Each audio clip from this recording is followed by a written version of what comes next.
নমস্কার বন্ধুরা, অপর্ণাস কর্নারের আরও একটি নতুন পর্বে আপনাদের সবাইকে স্বাগত জানাই। আজকের পর্বে থাকছে 2024 সাল বা 1431 বঙ্গাব্দে ফলহারিণী কালী পূজার পূর্ণাঙ্গ সময়সূচি, অমাবস্যা তিথি কখন পড়বে এবং কখন ছাড়বে, ঘরোয়া উপায়ে ফলহারিণী পূজাবিধি এবং ফলহারিণী পূজার দিন আপনার অভীষ্ট ইচ্ছা পূরণের জন্য মা কালীর শ্রীচরণে কীভাবে কোন ফলটি অর্পণ করবেন। জ্যৈষ্ঠ মাসের অমাবস্যা তিথিতে ফলহারিণী কালী পূজা করা হয়। মনে করা হয় এই অমাবস্যা তিথিতে দেবীর আরাধনায় মোক্ষ ফল প্রাপ্তির যোগ তৈরি হয়। উল্লেখ্য, মা তারা এই দিন ফলহারিণী দেবী রূপে পূজিতা হন। বলা হয় এই দিন মা কালী মানুষের সমস্ত খারাপ কর্মফলকে নিজের মধ্যে ধারণ করেন, পাশাপাশি কর্ম অনুযায়ী মা কালী ফলদান করেন। হিন্দু শাস্ত্রমতে এই তিথিতে দেবীর পুজো করলে অশুভ কর্মফলের নাশ এবং শুভ ফল প্রাপ্তি হয়। কথিত আছে, শ্রী রামকৃষ্ণ পরমহংসদেব তাঁর স্ত্রী শ্রী মা শারদাকে দশ মহাবিদ্যার অন্যতম রূপ দেবী ষোড়শী রূপে পূজা করেছিলেন। তাই এই ফলহারিণী কালী পূজা আজও রামকৃষ্ণ মঠ ও আশ্রমে ষোড়শী পূজা নামে পরিচিত। জ্যোতিষশাস্ত্র মতে এই দিন মনস্কামনা পূরণের জন্য মা কালীর উদ্দেশ্যে নিজের পছন্দের ফল রেখে মনস্কামনা জানাতে হয় এবং সেই মনস্কামনা পূরণ না হওয়া পর্যন্ত সেই ফল অন্য কাউকে দান করতে নেই এবং নিজেকেও সেই ফল খেতে নেই। 1 বছরের মধ্যে মনস্কামনা পূরণ হলে সেই ফল গঙ্গায় ভাসিয়ে পরের দিন থেকে তা খাওয়া যাবে। 2024 সাল বা 1431 বঙ্গাব্দের জ্যৈষ্ঠ মাসে অমাবস্যা তিথি শুরু হবে 5ই জুন 2024, 22শে জ্যৈষ্ঠ 1431 বুধবার সন্ধ্যা 7টা 15 মিনিটে এবং অমাবস্যা তিথি সমাপ্ত হবে 6ই জুন 2024, 23শে জ্যৈষ্ঠ 1431 বৃহস্পতিবার বিকাল 5টা 53 মিনিটে। ফলহারিণী কালী পূজা রাতে সম্পন্ন করাই সর্বোত্তম। তাই 5ই জুন 2024, 22শে জ্যৈষ্ঠ 1431 বুধবার সন্ধ্যা 7টা 15 মিনিটের পর থেকে এই ফলহারিণী কালী পূজা সম্পন্ন করা প্রয়োজন। এই দিন সারা রাত্রি জুড়েই মায়ের পূজা করা যাবে।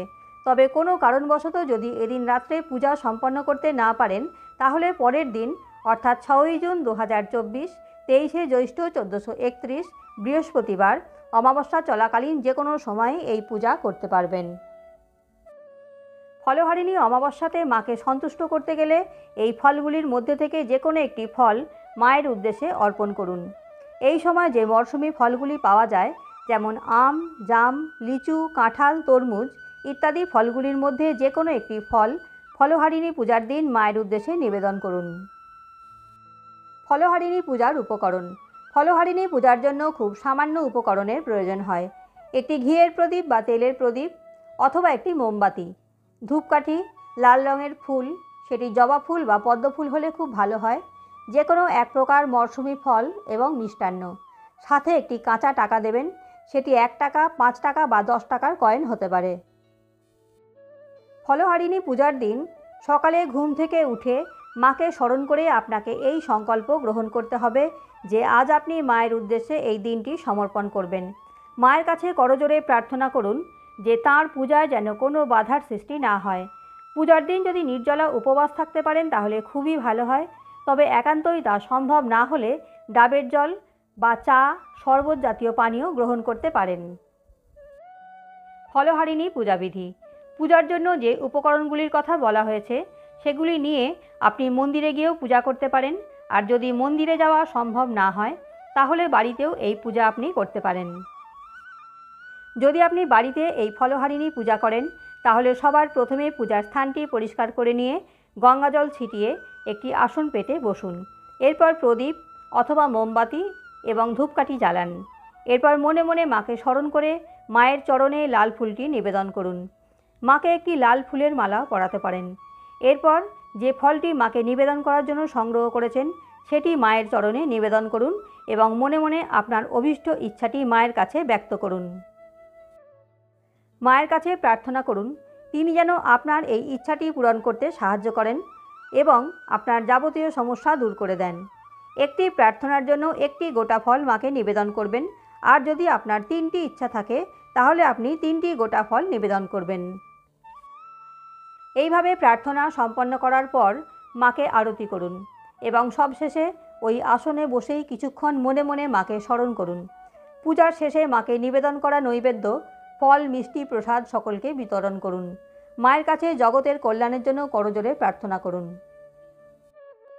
ফলহারিণী কালী পূজার দিন মায়ের উদ্দেশ্যে এইভাবে ভক্তি ও নিষ্ঠা সহকারে পূজা করলে আপনি আপনার সমস্ত অভীষ্ট ফল লাভ করতে পারবেন। আপনার বিদ্যা, কর্ম এবং অর্থভাগ্যের উন্নতি অবশ্যই ঘটবে। দাম্পত্য ও সাংসারিক জীবন সুখের হবে এবং আপনার সমস্ত বাধা কেটে যাবে। আজ এই পর্যন্তই। পরবর্তী পর্বে দেখা হচ্ছে অন্য কোনো বিষয়ের সাথে। আশা করি ভিডিওটি ভালো লেগেছে। ভিডিওটি ভালো লাগলে লাইক, কমেন্ট ও শেয়ার করবেন এবং চ্যানেলটি সাবস্ক্রাইব করে আমার পাশে থাকবেন। আর যারা এতদিন আমার চ্যানেলটি সাবস্ক্রাইব করে আমার পাশে আছেন তাদের অসংখ্য ধন্যবাদ। দেখা হচ্ছে পরবর্তী পর্বে। সবাই ভালো থাকবেন ও সুস্থ থাকবেন।